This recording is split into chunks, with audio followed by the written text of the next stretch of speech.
school. I miss school.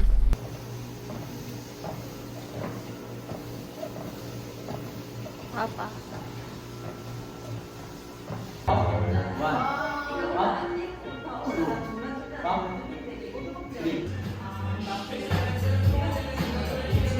So guys, tapos na kami mag-workout. Yun, kakabalik lang namin. It's Tuesday today. Ayun, sobrang hirap ulit ng workout ngayon. Parang nag-start ka ulit sa umpisa. Tapos dahil hindi pa kami nagwa-warm up dun sa SG, kaya may mga naipit na muscle, parang ganun. Kailangan lang namin ulit sanayin yung katawan namin sa workout kasi maganda naman talaga yun sa katawan.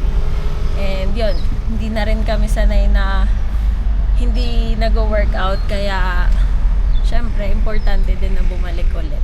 So ayun, maliligo lang tayo and then manunundod na ulit.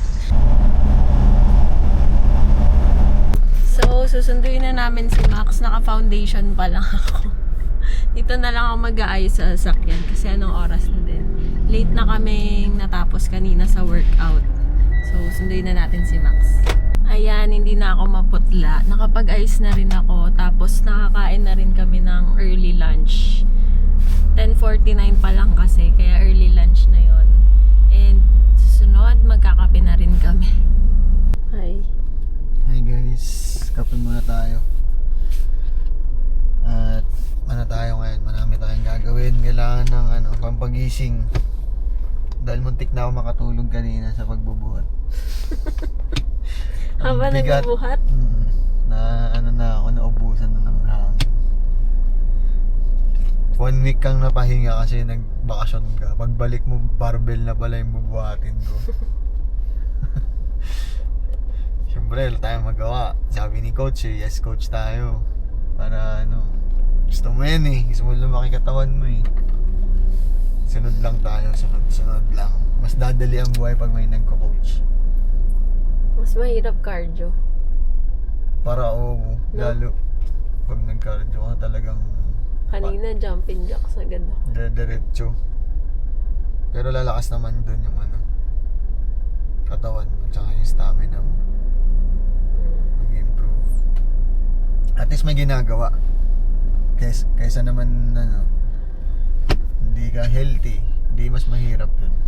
Hindi mas maging mahirap na lang yung routine pero magiging healthy ka. Choose your heart. Ayan. Ang hirap ng workout. Ayan no. Yes. Okay na yun kaysa magkasakit. Mas mahirap magkasakit. Choose your heart lang. Choose your heart. Mahirap magkasakit, mahirap maging healthy. Pili ka na lang anong hirap gusto mo. Lalo na Ano yan? sa Pilipinas, bulok yung healthcare, yung sistema dito. Kawawa ka pa, nagkasakit ka. Corrupt pa more.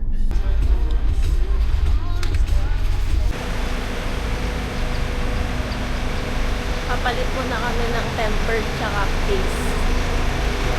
Let's go!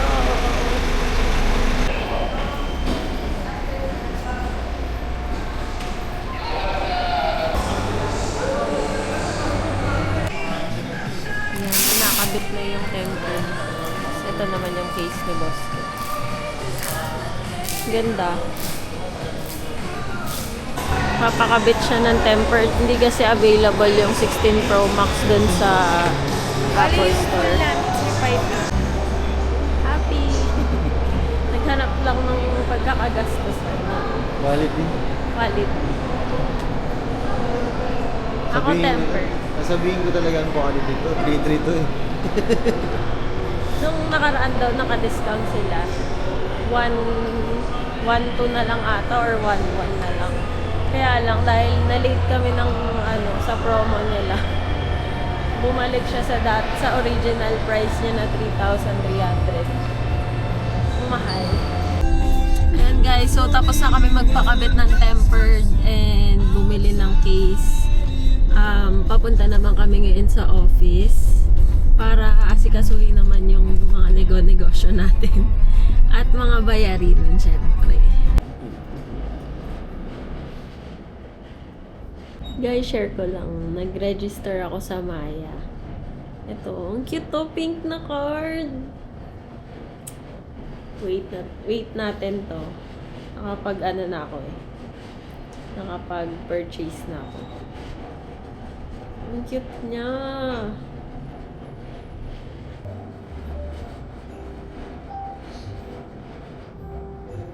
Ayun guys, so nagawa na namin yung mga dapat namin gawin dito sa office and then nakapag-meeting na rin kami.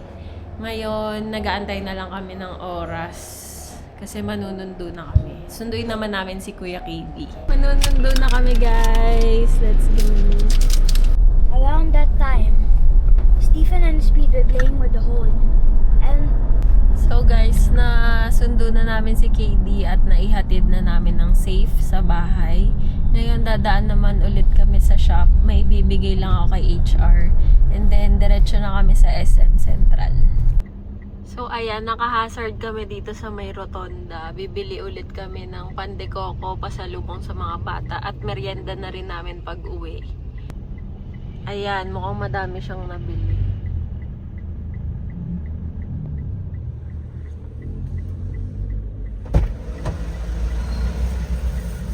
Thank you, Papa!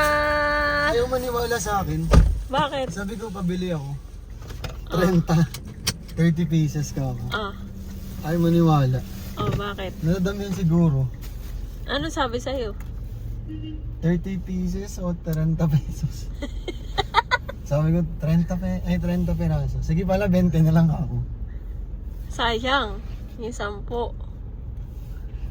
So, ayun guys, pauwi na kami. Masarap!